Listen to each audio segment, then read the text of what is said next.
And two quick, I guess, disclaimers before we get going is, first of all, if we're talking about surrogacy, we're talking about the reproductive system. We're going to keep it PG, but just a heads up. And then the second disclaimer would be, this is a blue sport coat, not a white lab coat. So some of the things may be mispronounced, but that doesn't mean the research was done poorly. I'm getting the information from experts. Some of it just might be mispronounced, so bear with me. So let's jump in. And I want to start with a question, and that is, what is a mother? Anybody? Someone who's given birth. Someone who's given birth. Okay. Anybody else? Raises children, nurtures. Somebody who nurtures and raises children. Okay. So for there, we saw a little bit of a difference, because some of you are probably thinking, wait, there's birth mom, there's adoptive mom. So with adoptive mom, we'll say that is somebody who has recognized a wound, gone through a process, and committed to raising the child for life. So that's adoptive mom.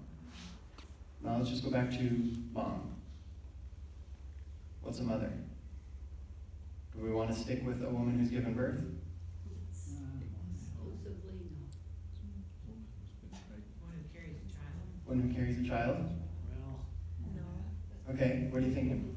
I think it's the one that contributed the egg. The one who contributed the egg. Okay, That's the mother. That's biological mother. that's the biological mother. So traditionally, when everybody's healthy and there's no wounds created, there's no tragedy, the woman who contributes the egg, and the woman who carries the child, and the woman who gives birth to the child, and the woman who nurtures and raises the child, it's all the same lady. So it doesn't matter how we define mom, it's going to catch her no matter which four of those we use, right? So keep that in mind, because as we go through tonight, you'll see, wait a second, which one do we pick? So I want to go through the pieces of commercial surrogacy, then we'll go through some of the risks and harms that have been seen. Then we'll talk about rights of the child and next steps in public policy. And then part of this discussion we need to also include is, how would the government define a mother? Again, we came up with 4 different things. Doesn't matter what the state says is a mother. So the 4 pieces. We're going back to like 7th grade here, but we've got the sperm, the egg, the lady carrying the child, and the intended parents who plan on raising the baby. So those are the 4 pieces that we're going to be using. So we'll start with the sperm. Where does it come from? Either the intended father donates the sperm, or they get it from a donor. There's sperm donor banks where people can go and get paid for it, or sometimes they'll choose it out of a catalog. So you've got either the intended father, who maybe he or his wife are having trouble, and so they're using IVF, and then using a surrogate. So it's intended father or donor is where the sperm comes from. Sometimes the donor's known, sometimes it's anonymous. Next one, we move to the egg. Now there's 3 options, because the egg can either come from the intended mother, a donor, or the surrogate mother. So sometimes they will simply implant sperm into the surrogate mother. It will be her egg, she gives birth, and then people raise the baby. That surrogate mother contributing the egg is becoming very rare. Like, it's not very common to use that method anymore. So the egg usually comes from either the intended mother or from a donor. Next we move to the lady carrying the baby. If we simplify things, there's usually a friend, call it an altruistic surrogacy. There's no money being exchanged, it's just your sister, your best friend recognizes that you can't have a baby, so she steps up to carry the baby. Then there's also a stranger. You make them not always a stranger, but that's for simplicity, and that's through commercial surrogacy.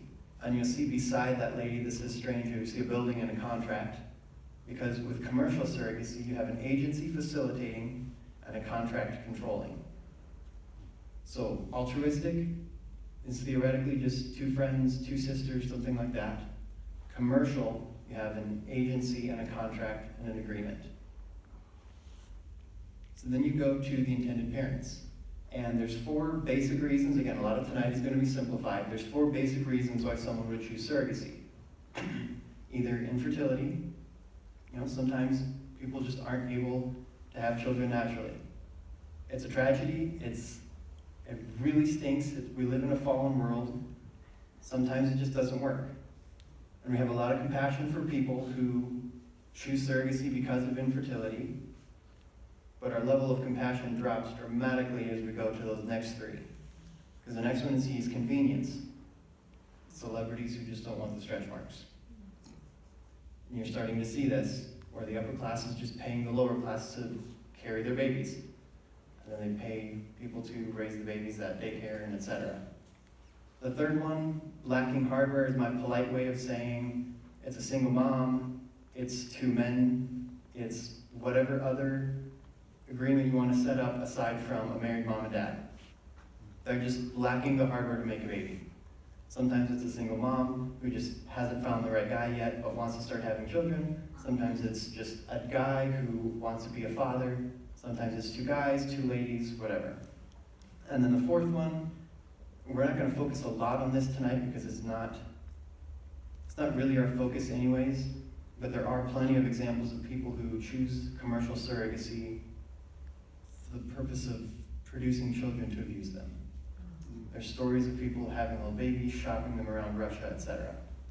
We're not really going to focus on that tonight because whether it's through surrogacy or traditional childbearing or adoption or foster care, you pick it, abuse is abuse, sucks, and we all agree. So we're not really going to focus on that tonight. We're focusing more on the others.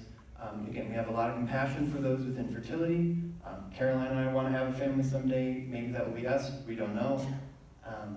But the convenience, and we don't really have a lot of compassion for someone who just doesn't want the stretch marks. So those are the pieces, and this is what it looks like if you put it all sort of on a map, I guess. So this has been kind of floating in my head for a couple years now, and I finally put it down on paper. So you'll see on the left, you see the sperm can come from either the intended father or the donor. In the middle, you see those three ladies, because the egg can either come from the intended mother, from a donor, or from the surrogate mother. On the right, you see the intended parents who are choosing surrogacy maybe because of infertility or convenience, or they're just straight up lacking the hardware. It all converges down in the middle in the surrogate mother's womb where the baby grows. After she gives birth, you see off to the right, you see the contract again, goes off to the intended parents. So that's, in my head, a diagram of what commercial surrogacy is. And so now that you have all those pieces, we can talk about individually some of the risks and harms that we see. So we're going to start back over and go through the four pieces again. So starting off with sperm donors. Some of the harms we've seen is if someone is donating anonymously and someone else is born through that anonymous sperm, do you know your family history? No. Do you know your medical records? No. Do you know who your siblings are, or your half-sibling, if you want to call it that? Sometimes. I was reading a story of one gentleman who found out he had 90 half-siblings. Wow. Add that to a small town and try to figure out how the dating pool shrinks then. But there's not a lot of risk to the sperm donor. And I don't need to explain why, but there's a lot of complications that come with it. So next we move to the egg donor. And again, we laugh about the fact that it's not really risky to donate sperm, but I sort of assumed donating an egg or multiple eggs was similar. But it's far from that. So to get a lady to donate her eggs, they have to flush her system with hormones. They go in with a needle in the sidewall and extract them. It's also very dangerous. You can see there some of the risks are ovarian hyperstimulation syndrome, pulmonary complications, fluid imbalances, stroke. Some ladies are sterile, need a hysterectomy, or develop breast cancer. But the doctor's not going to probably tell you that, because he knows how valuable that girl's eggs are. He's going to maybe rattle off a few risks, get you to sign here. They go after a lot of college students, because hey, 10 grand is 10 grand. And if they gloss over the risks, do that a few times, that's a major part of the degree. 10 grand is 10 grand if they don't tell you about the risks. I was reading a story from one lady. She said, I know life is never fair. This is a lady who donated her eggs and had major complications afterwards. She said, I know life is never fair, but I feel a bit like the doctor I worked with. Somewhere along the way, he made a decision to sacrifice my health for whatever money he was going to make off of me. And there's more and more stories coming out of ladies who donated their eggs, the risks were glossed over, and later they paid for it. So if just because something's risky, does that inherently make it wrong? No. And we'll see this concept throughout. Just because it's risky doesn't mean it's wrong. But if we're glossing over the risks for profit, then it becomes wrong. So that's something you'll see as we go through. Just because it's risky doesn't make it wrong, but if you're glossing it over and trying to profit from it and pulling the wool over people's eyes, then you've major crossing boundaries there. Next we move to the surrogate mother. And here's where the risks get even further.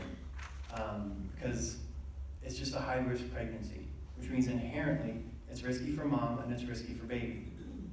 I didn't realize this until a couple years ago, but if you have donor sperm, donor egg, make the embryo in a dish, and then you implant it into a surrogate mother, her body recognizes that as a foreign substance.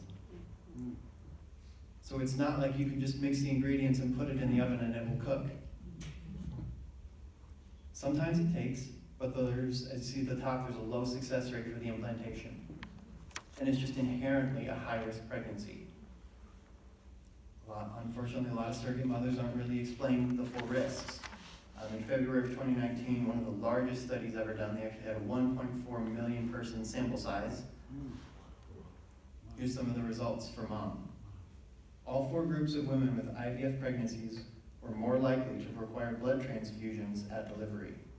Women with IVF pregnancies who gave birth vaginally were more likely to suffer 3rd or 4th degree lacerations at delivery.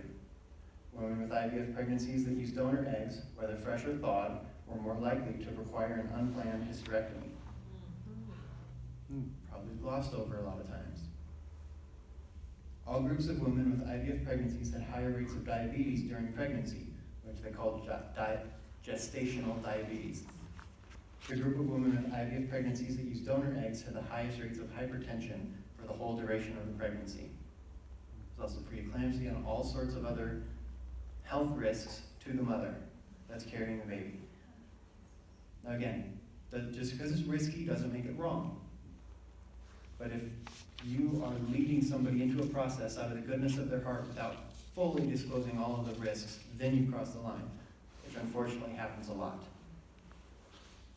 So in that image you have mom and baby. So risks to baby, children from that same 1.4 million sample size study, children conceived in IVF were more likely to be admitted to a neonatal intensive care unit, and children conceived by IVF from donor eggs had the highest rates of admission in the NICU, and their birth mothers had the highest rates of admission into the ICU. Neonates born from commission embryos and carried by gestational surrogates have increased adverse perinatal outcomes, including preterm birth, low birth weight, maternal gestation placental hypertension, and placental previa compared with live births conceived simultaneously and carried by the same woman. So again, a bunch of risks to baby. So now, if it's someone who didn't consent, we're maybe crossing an ethical boundary here, because baby didn't consent to those risks. But let's say at this point, you're thinking, well, okay, surrogacy has a good outcomes and risky outcomes. We haven't crossed any moral lines. We could probably do this ethically so far. We haven't done anything wrong yet. We've just done some things really risky, but if we've gone in eyes wide open, that's okay. Well, that assumption would be pretty hard to make when you add in the 93% death rate for the embryos. Only 7% of them created will be born alive. Now we've crossed the line. So in South Dakota, we'll get into this here in a second, but you can't force a woman to get an abortion through surrogacy. A lot of the contracts have that in there. So it's illegal to use the contract to force her to get an abortion. So we'd be tempted to say, okay, so that made it pro-life. You still have the 93% death rate. So it was a big step forward, and we were glad to partner with Right to Life this last year at the Capitol to do it, and it's a good step forward. But now we've still crossed a pretty major boundary.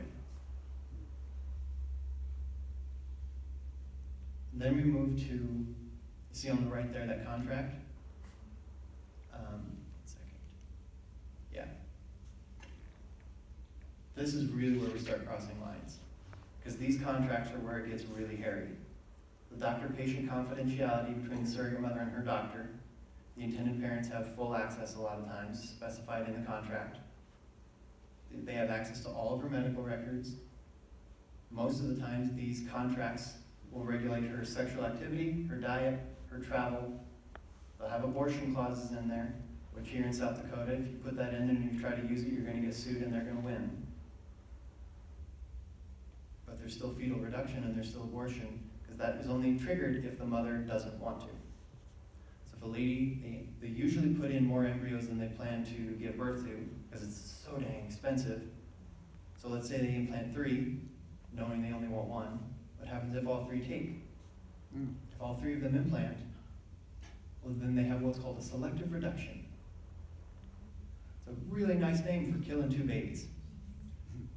And again, that new law that we passed only applies if the surrogate mother says, no, I don't want to selectively reduce. So abortion is still weaved all through surrogacy. They've even found examples of contracts where end-of-life decisions were made by the intended parents for mom. Mom is carrying surrogate baby, goes on life support, intended parents have decision-making power. It even specifies that after the baby's born, then the power goes back to the husband. When you add in the contracts, it gets really, really sketchy. So I want to walk through a little bit of the process of how you get to this stage, again, through commercial surrogacy. So you find a lady who's willing to carry, usually out of the goodness of their heart. Military wives are most often the ones to step up. They have a little bit of flexibility. They really want to help the family. They sign up to be a willing surrogate. And then you have people who, for whatever reasons, infertility, etc., they're coming to the agency. You have the agency who's facilitating all of it. And you have the attorney that's writing up all the contracts. Keep in mind, he represents the agency, not the mom. And a lot of moms don't realize that. They think, oh, there's an attorney here to make everything smooth if everything goes awry. No, he represents the agency, not you. So they write up this contract, and then they move forward. And just to kind of show how disconnected from reality a lot of these things are, there was one contract where it specified that the surrogate and her husband agree that they will neither form nor attempt to form a parent-child relationship with any child the surrogate may bear. To the mothers in the room, is that possible? No.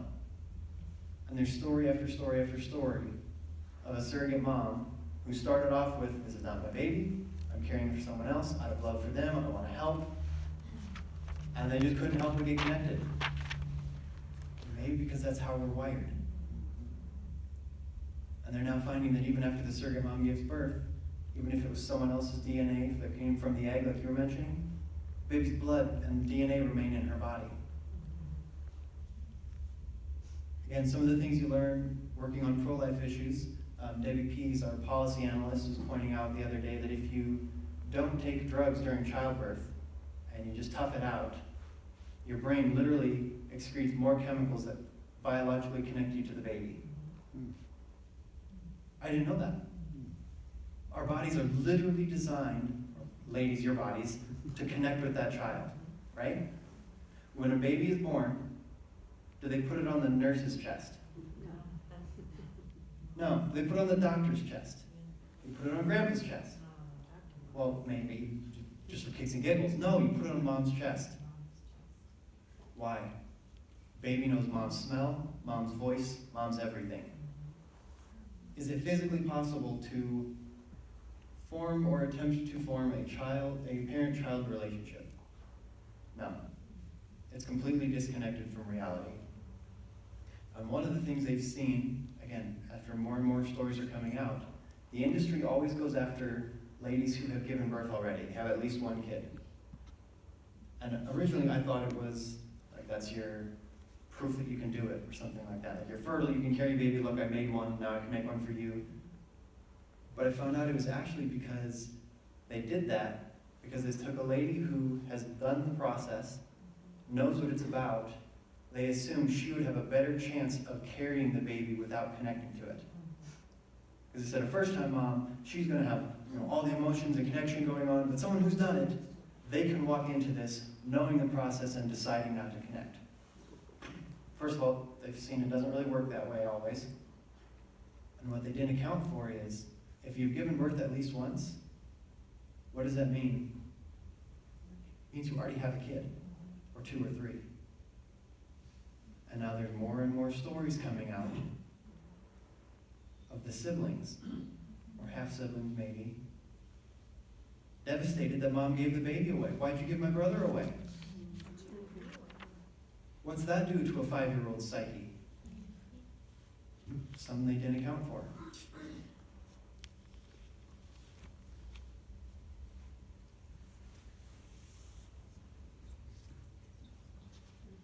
There's just a lot of abuse that goes on when you try to add a contract, and the contract controls.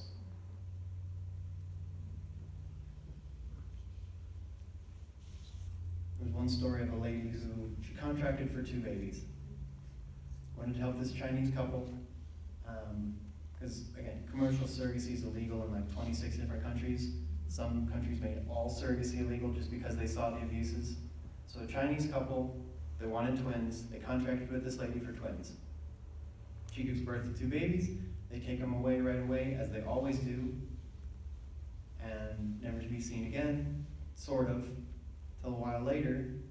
I don't remember if it was a couple years or just a certain amount of time. She sees a picture of the 2 babies. Pause. She's white.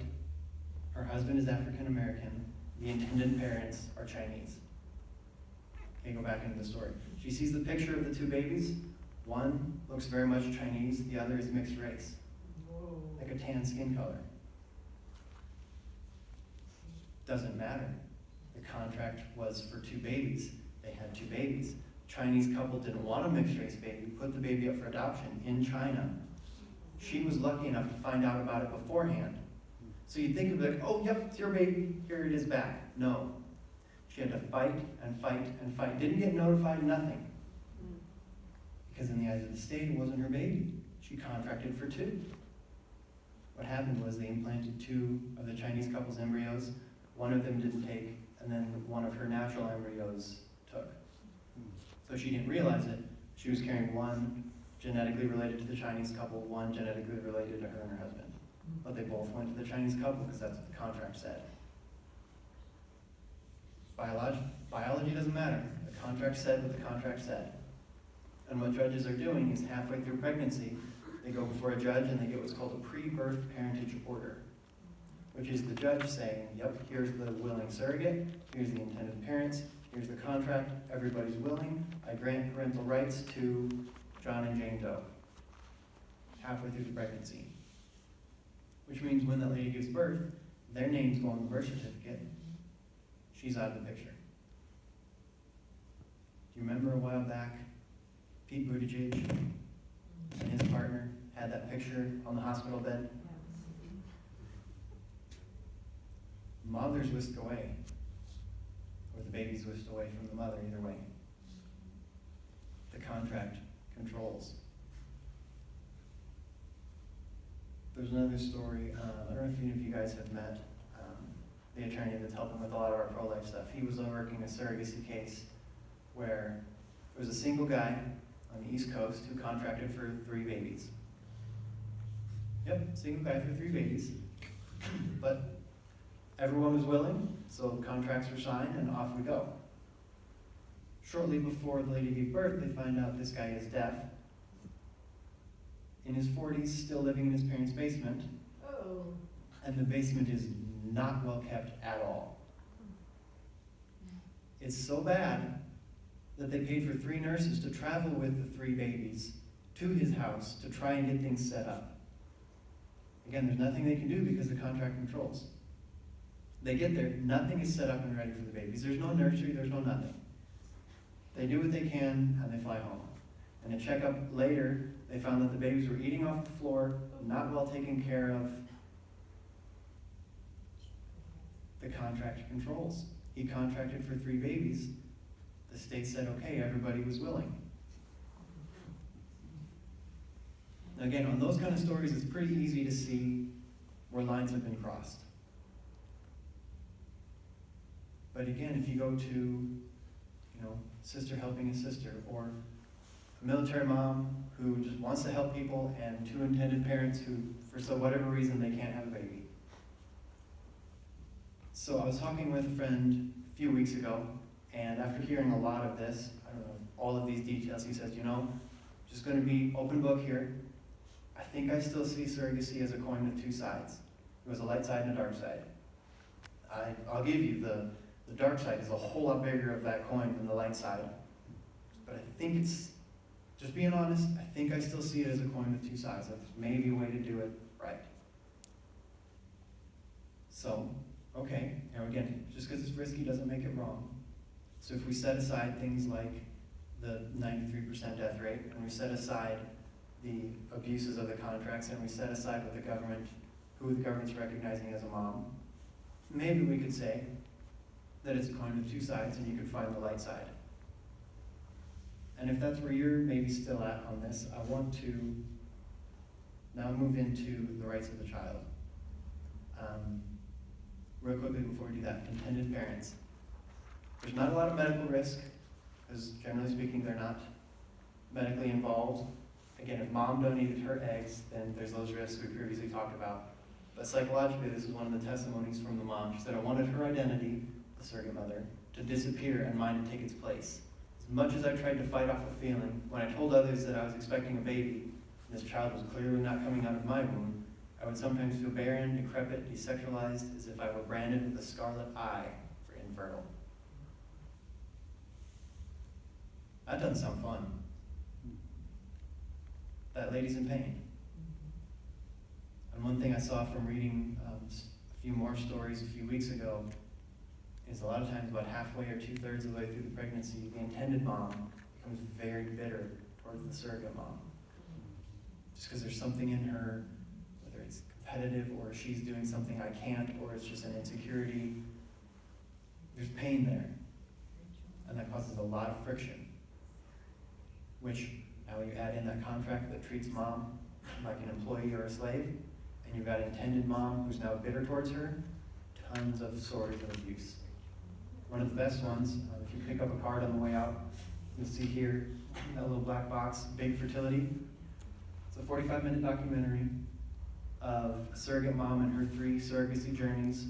It's actually a Hot Springs, South Dakota surrogate mom. It's like, I think, $4 to rent it online, 45-minute video. I'd highly recommend it. So again, not a lot of medical risk to mom and dad unless mom donated eggs, but a lot of friction a lot of times. So now back to that 2-sided coin maybe. There's one thing that we haven't really talked a whole lot about, and that is what's at the bottom center of the screen. Baby. We've talked a little bit about the risks. We've talked a little bit about when that baby was an embryo and the fact that it had a 93% death rate. But if you're thinking that maybe there's still a way to do surrogacy and not really cross too many ethical boundaries, I would argue with you, but if you're there, let's look at that baby. Because what surrogacy does is it turns mom into 3 people, as we heard earlier tonight. Surrogacy says there's a genetic mother who contributes the egg, a birth mother who carries the baby, and a social mother who intends to raise the baby. With commercial surrogacy, a child always loses at least one of these. Sometimes a child is required to lose all 3 of these. For example, a single dad or 2 guys. We saw Pete Buttigieg and his partner holding babies. How many of these 3 mothers did those babies lose? All 3. There's no way to do surrogacy without making a child lose one of these 3. I want to share a few stories with you of, because again, this is sort of new, so It's not a million stories, but there are thousands. So we'll start with losing your genetic parents. There's a term that they've termed genealogical bewilderment, which I hadn't heard of until about 6 months ago. So the idea that if you have no connection to your biological family, you just kind of feel lost or adrift sometimes, or like there's a hole or something's not right, or you just can't quite put your finger on it. And it's not just a bummer. It really messes with people and sometimes causes a lot of pain. And they're termed it genealogical bewilderment. One testimony from a donor-conceived child says, people say, why don't you just talk to your mom about it, they ask. I shake with fear. How do you sit down and essentially tell someone that they are not of enough of a family for you? It will crush her, I say, because having to grasp the fact that her unconditional love left me unhappy and incomplete will be devastating. This is the moment when I feel my entire body tense up as they utter the all too familiar and famous words. You should be grateful that she wanted you here so badly that she went through all this whole process and literally paid to ensure that she could love a child. Am I not allowed to feel hurt or misplaced? I go to sleep every night and wake up every morning feeling lost. Again, from the sounds of here, she said her social mom, her adoptive mom, whatever the situation is, loves her unconditionally, but there's still a wound. Another donor-conceived child says, I am donor-conceived. I'm happy to be alive, but I would never wish this on my worst enemy. There's pain there. Another kid, every day I wonder about my biological mom. Does she ever wonder about me? Do we look similar? Do we have similar personalities, likes and dislikes? Do I have half-siblings? Do I have grandparents that know about me? That barely scratches the surface. I cannot put into words the pain of not knowing who my biological mother is and not being able to have or have had a relationship with her. I really do think about this at least once a day, and it is deeply mentally, emotionally, and psychologically troubling. There's pain there. Another story. I feel like I can't discuss my conception with anyone because nobody will understand. Hell, I don't understand. Some of these feelings I know are not rational, yet I can't help feeling the way I do. I feel like I do not know who I am. I feel like I'm not real, and I feel like I'm a science experiment. There's pain there. You separate a kid from their family history, from their biological parents, there's going to be pain. Next we move to birth. Surrogacy almost always, essentially the concept, is to separate a child from their birth mother. That causes what's called the primal wound in a child. What they found is, if you separate a baby from their mom right away, whether it's in a few minutes or after a short amount of time, it causes the primal wound. The baby doesn't know how to put it into words.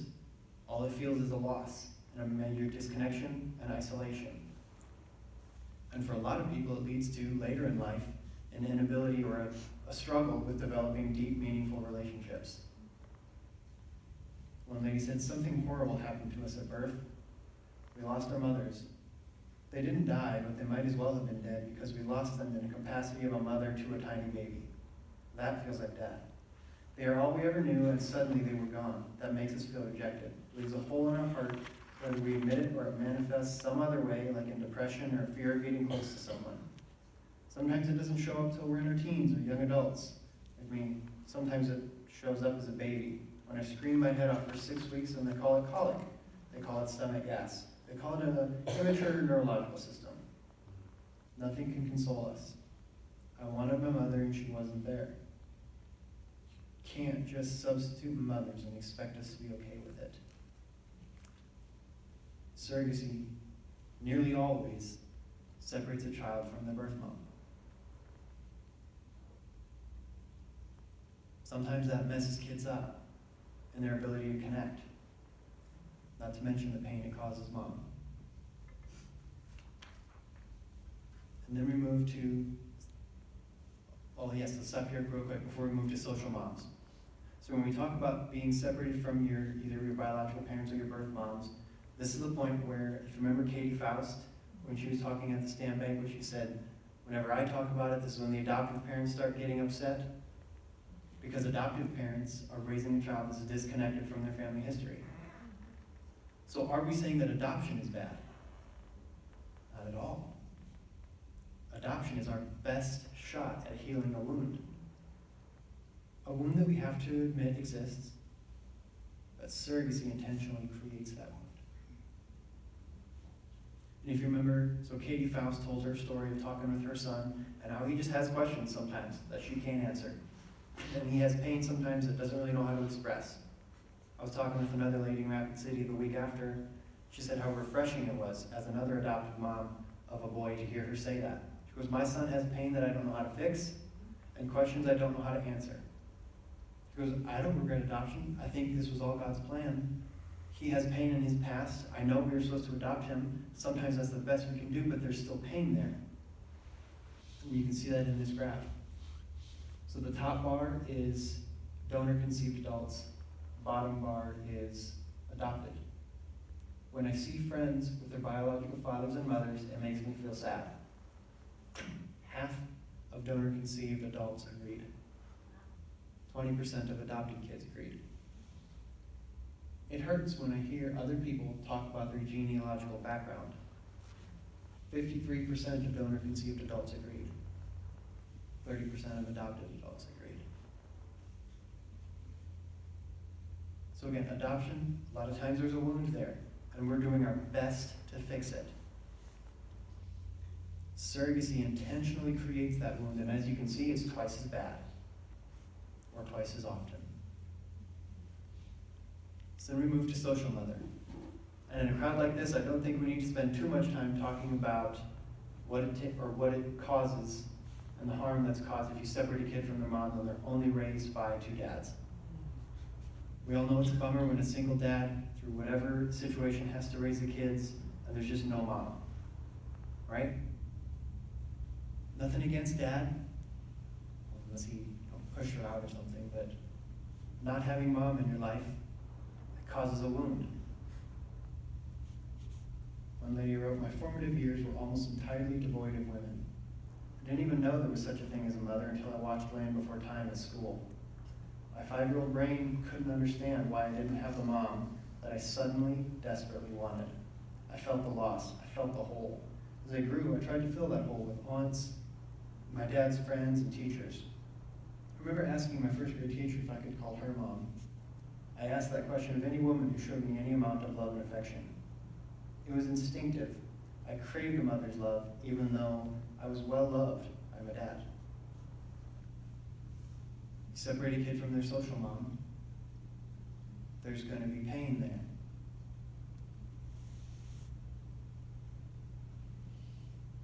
Surrogacy always separates a kid from at least one of these three.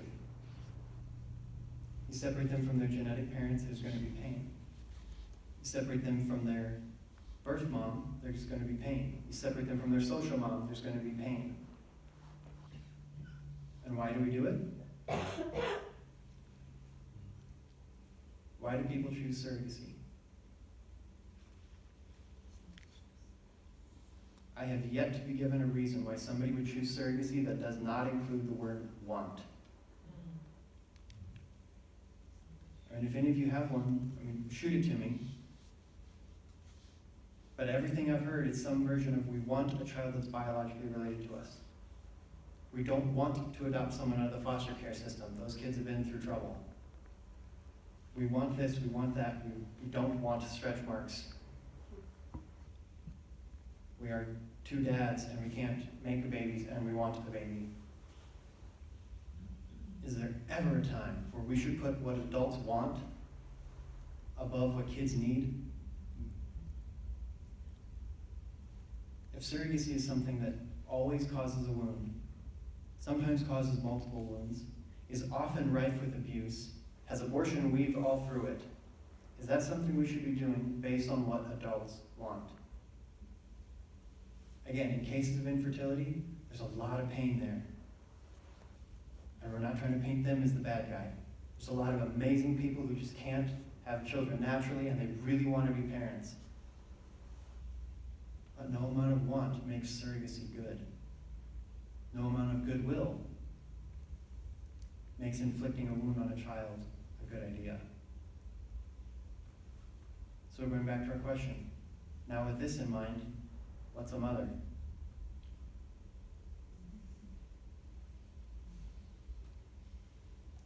Everything to a baby. How should our government define a mother? Because again, now we've split mom into multiple different concepts. Does it matter how our government defines a mother? Yes. Yes, it does. Currently in law, and we kind of got to this, is that the state recognizes there's biological parents and there's adoptive parents. Those are the two paths to parenthood. And real quick, why is adoption so stinking complicated? There's a reason. Best interest of the child. Now maybe some things need to be tweaked and we can talk about that. I'm not saying it's a perfect system. But every annoying thing about adoption, every hoop you have to jump through, every expense is pointed towards best interest of the child.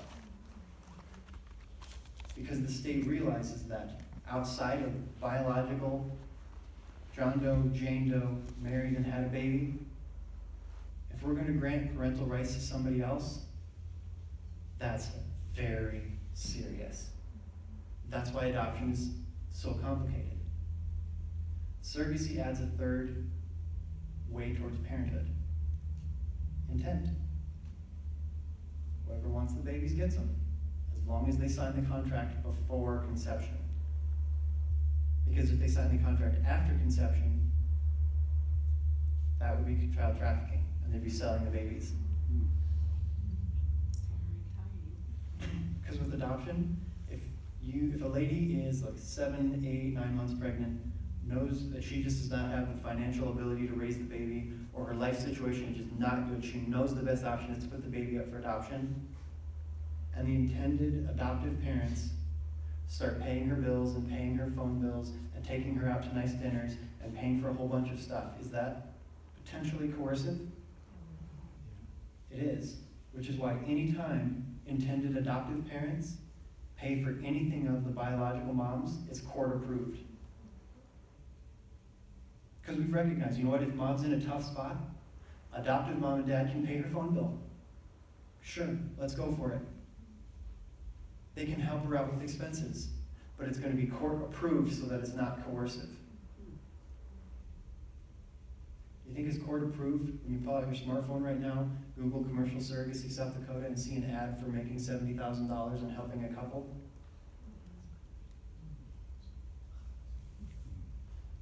So when we talk about next steps in public policy, right now we have biological parents, we have adoptive parents.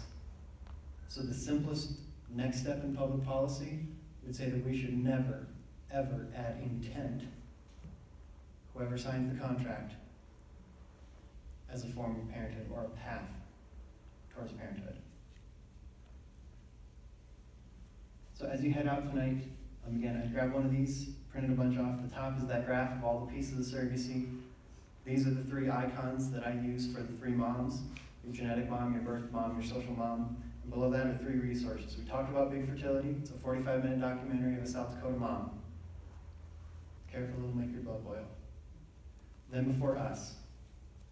It's a book that talks about protecting children's rights in every discussion of modern family. Outside of married mom and dad giving birth, every other model of family, we've always talked about what adults want and whether adults should be able to do it. We need to put them, the kids, what they need before us. So if you want to go deeper into IVF, donor conception, surrogacy, even just an honest discussion of the pains of adoption, then Before Us, I recommend the book.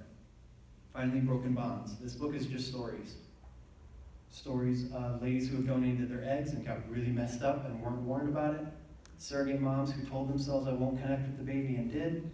Surrogate moms who were absolutely abused. Surrogacy moms in India, where they have facilities built where you just live in a little dorm while you're carrying the baby. So those are a few resources I'd recommend as you head out. But that's what I have for you guys tonight. Surrogacy always splits a mom into 3 people. It always creates a wound, and it always puts adult desires before what the kids need.